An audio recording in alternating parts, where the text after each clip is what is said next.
आज मैं वीडियो वैसे स्टूडेंट्स के लिए शूट करने जा रहा हूं जो स्टूडेंट्स अपनी पढ़ाई क्लास 12th में BA/CB बोर्ड से कर रहे हैं और अभी आपको पता होगा कि आपके आने वाले इंग्लिश के एग्ज़ाम में कुछ क्वेश्चंस ग्रामर सेक्शन में मोडाल्स वर्ब से भी आते हैं।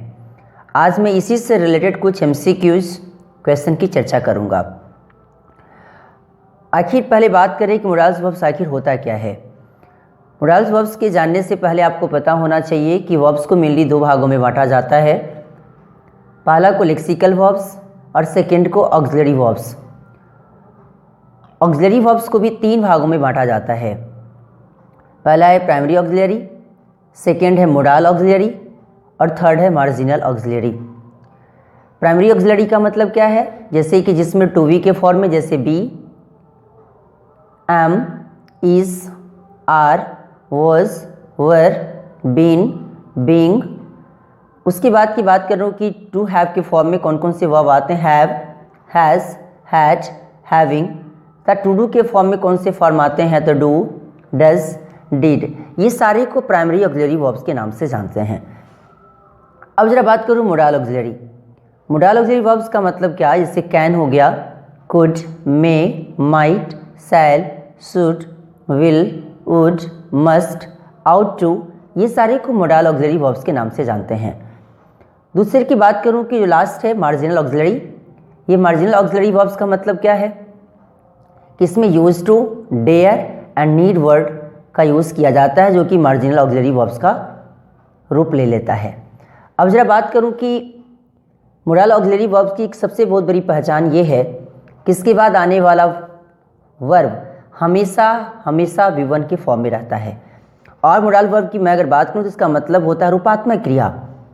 कहने का मतलब क्या है कि जिस सिचुएशन में जैसा इस वर्ब का ज़रूरत पड़ेगा उसके अनुसार हम इस वर्ब का यूज़ करते हैं। अब जरा मैं बात करता चलूं कि जहां जहां जिस मोडाल वर्ब की ज़रूरत पड़ेगी उसका मैं डिटेल्स आपको बताते चलूँगा। कहता है क्या कि choose the appropriate auxiliary verbs in the following sentences. कहता है कि इसमें चार चार ऑप्शंस दिए गए हैं।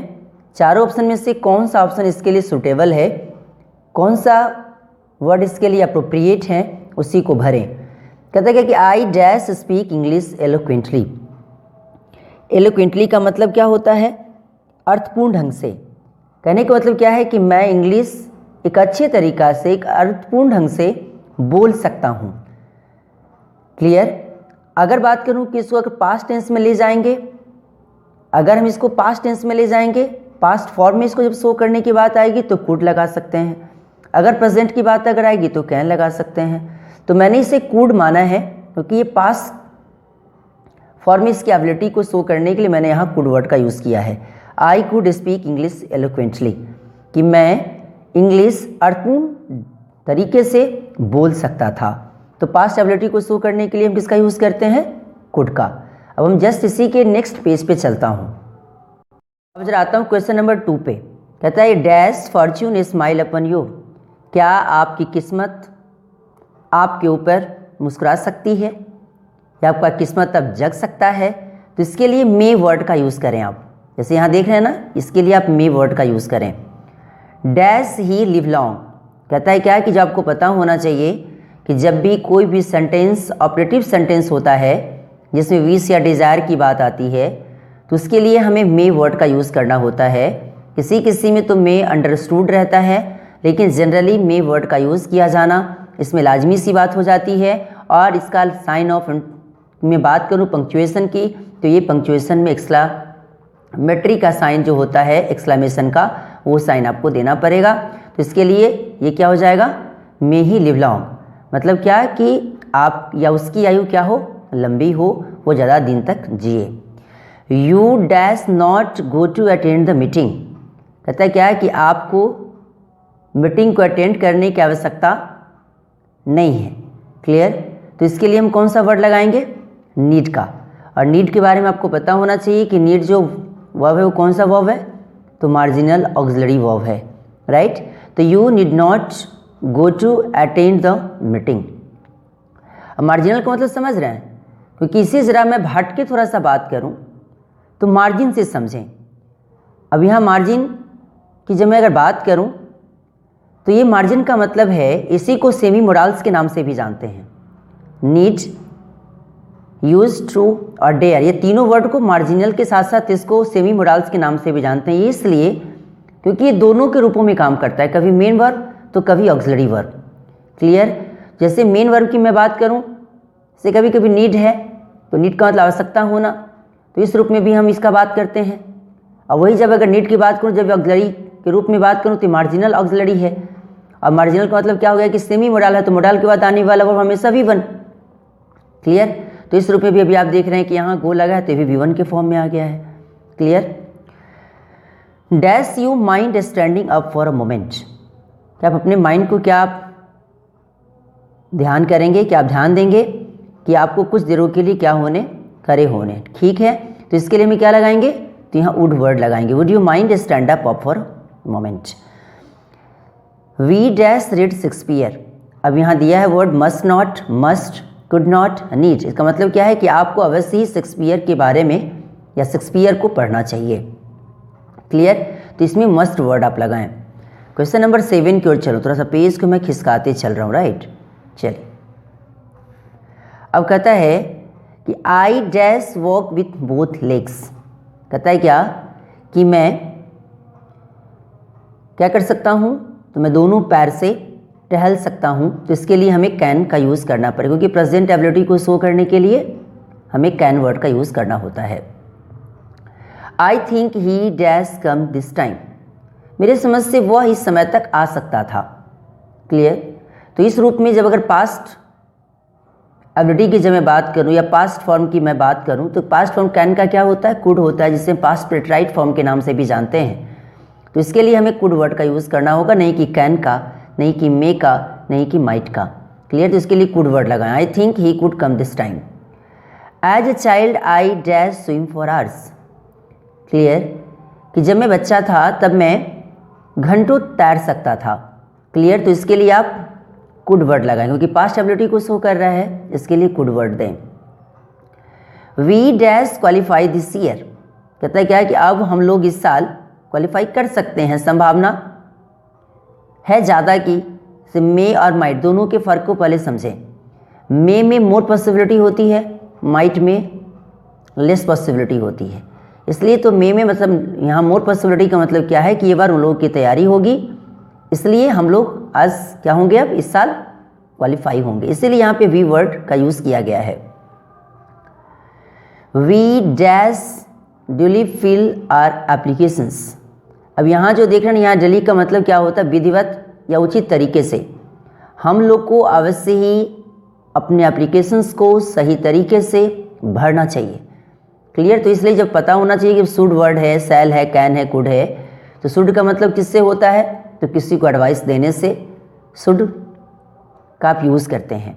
क्लियर? तो इसलिए आप शुड लगाएं। You dash listen to your seniors, आपको अपने सीनियर्स की बातों को गौर से सुनने चाहिए, क्योंकि ये भी तो एडवाइस है, ये भी किसी को सलाह देने वाली बात है, ये भी तो मोरल ऑब्लिगेशन की बात करता है। तो इसलिए आप इसकी जगह शुड का यूज़ करें, ना कि सेल, ना कि विल, ना कि वुड। क्लियर? तो you should listen to your seniors का मतलब हुआ कि आपको सीनियर्स की बातों को गौर से सुननी चाहिए। अब जरा क्वेश्चन नंबर 13 की बात करूँ, थोड़ा सा पेज को मैं आगे खिसकाते चल रहा हूँ। चलिए 13 पे जब अगर आते हैं तो क्या दिखाई दिया आपको कि you dash to do your duty, ये भी यहाँ उसी प्रकार की बातें आती है। तो इसलिए आप यहाँ आउट वर्ड का यूज़ करें। You ought to do your duty मतलब क्या कि आपको अपनी ड्यूटी करनी चाहिए। क्लियर? इसमें भी आउट वर्ड का यूज़ करेंगे। He dash not offer sympathy, उसे अब दया दिखाने की ज़रूरत नहीं, तो he need not offer sympathy. Clear? तो इसलिए यहाँ नीड वर्ड दें। I dash not complain to him, तो क्या कि मुझे उसे कंप्लेन करने की हिम्मत नहीं, तो इसलिए डेयर वर्ड लगाएं। I dare not complain to him, इसलिए डेयर वर्ड का यूज़ करें। We dash keep the city clean, हम लोग को सिटी को क्लीन रखना चाहिए, इसलिए तो अभी आपको पता होना चाहिए कि फिर यहाँ शुड वाली बातें आ गई, किसी को एडवाइस देना, किसी को अच्छी बातें बताना, मोरल ड्यूटी बताना, तो इसके लिए शुड वर्ड का ही तो यूज़ करते हैं। तो we should keep the city clean, हम लोग को सिटी को क्लीन रखना चाहिए, तो इसलिए यहाँ पे शुड वर्ड लगाएं। आई गो आउट सर, इसके पहले फिल इन द ब्लैंक्स है। उनको पता होना चाहिए कि परमिशन देने के लिए हमें मे वर्ड का यूज़ करना होता है, जो खास करके फॉर्मल होता है। क्लियर? तो फॉर्मल परमिशन लेने देने के लिए हमें मे का यूज़ करना चाहिए। क्लियर? तो मे आई गो आउट सर, क्या मैं बाहर जा सकता हूँ, तो इसके लिए मे लगाएं। यहाँ need, do, none of this का यूज़ ना करें। We dash not leave without water, अभी आपको पता होना चाहिए किस प्रकार के सेंटेंस के लिए हमें किसका यूज़ करना होता है, तो इसके लिए हमें कैन का यूज़ करना पड़ता है। क्यों? क्योंकि अभी आपको पता होना चाहिए कि इसका मतलब है कि हम लोग विदाउट वाटर का जिंदा नहीं रह सकते। तो अभी आपको पता होना चाहिए कि जब भी कुछ भी थ्योरेटिकल पॉसिबिलिटीज़ होती है या जो कुछ किसी की हैबिट की बात अगर आती है तो उस रूप में भी हमें कैन का यूज़ करना होता है। अब मैं जरा क्वेश्चन नंबर 19 पे चलूँ। 19 का क्वेश्चन कहता है चिल्ड्रेन डैश ओबे देयर पेरेंट्स, पुनः फिर वही वाली बातें आ गई। कहने का मतलब क्या है कि फिर यहाँ बोलता है क्या कि बच्चे लोग को क्या चाहिए कि उनके माता पिता की बात को मानना चाहिए। आप अगर ऐसा नहीं करते हैं तो इसका मतलब है कि आप उसकी वैल्यू नहीं करते। अर्थात जब मैं बात करूं कि जब भी अगर मोरल ऑब्लिगेशन की बात आती है, जब अगर ड्यूटी की बात आती है, तो इस रूप में हमें शुड वर्ड का यूज़ करना चाहिए। You have been riding non stop for hours, you dash be very tired. कहते क्या है कि आप लगातार नॉन स्टॉप राइडिंग करते आ रहे हैं, आप बहुत ही थक जाएंगे। तो इसके लिए मुझे मस्ट वर्ड का भी यूज़ कर सकते हैं। कभी कभी फ्यूचर टाइम को शो करने के लिए हमें मस्ट वर्ड का भी यूज़ करना होता है। क्लियर? तो जब अगर बात आती है तो उस रूप में, जैसे कि मस्ट का तो और सारे रूल्स हैं, जैसे कि आप बात करें कंपल्सन है, फिक्स डिटर्मिनेशन है, ड्यूटी है, सर्टेनिटी है, स्ट्रॉन्ग लाइक्लीहुड है, इनएविटेबल है। इस प्रकार की बात करूँ तो इसमें हमें मस्ट का यूज़ कर सकते हैं। Dash you mind standing up for a moment, यहाँ तो वुड ही लगाएं, जैसे कि क्वेश्चन नंबर 5 में आपने देखा था I dash interesting in metaphysics. इसके लिए हमें क्या लगाएंगे, तो यहाँ हैव ऑलवेज बीन लगाएं। I have always been interested in metaphysics. Question number 23 की बात करूँ, ही डैश कम टुमारो, कि वह कल आ सकता है। संभावना ज़्यादा की है इसलिए मे वर्ड का यूज़ करें। इसी में अगर माइट वर्ड रहता तो कम संभावना को शो करने के लिए माइट वर्ड का यूज़ करते।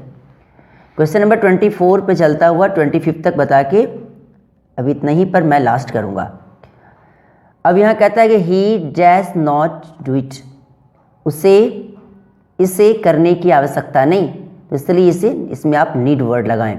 क्लियर? अब जरा बात करूँ कि आई dash swim across the river, मैं नदी को तैरते हुए पार कर सकता हूँ, इस पार से उस पार। क्लियर? तो हमें किसका यूज़ करना है, कैन का। किसका यूज़ करना है, कैन का, क्योंकि ये प्रेजेंट एबिलिटी को शो करता है। क्लियर? और जब प्रेजेंट एबिलिटी को जब शो करेगा तो इसके लिए हमें कैन वर्ड का यूज़ करना होगा। ठीक है? तो इस रूप से अभी आपने देखा कि इस वीडियो में मोरल्स वर्ब्स के ऊपर कुछ क्वेश्चंस बेस्ड ऑन थे। इसी की चर्चा मैंने MCQs के रूप में किया। और ये वीडियो आपको कैसा लगा इसके बारे में लाइक, सब्सक्राइब एंड कमेंट करना न भूलें, और इसे शेयर भी करें ताकि ज़्यादा से ज़्यादा बच्चा इसे देखकर कुछ सीख सके, समझ सके। Thanks a lot.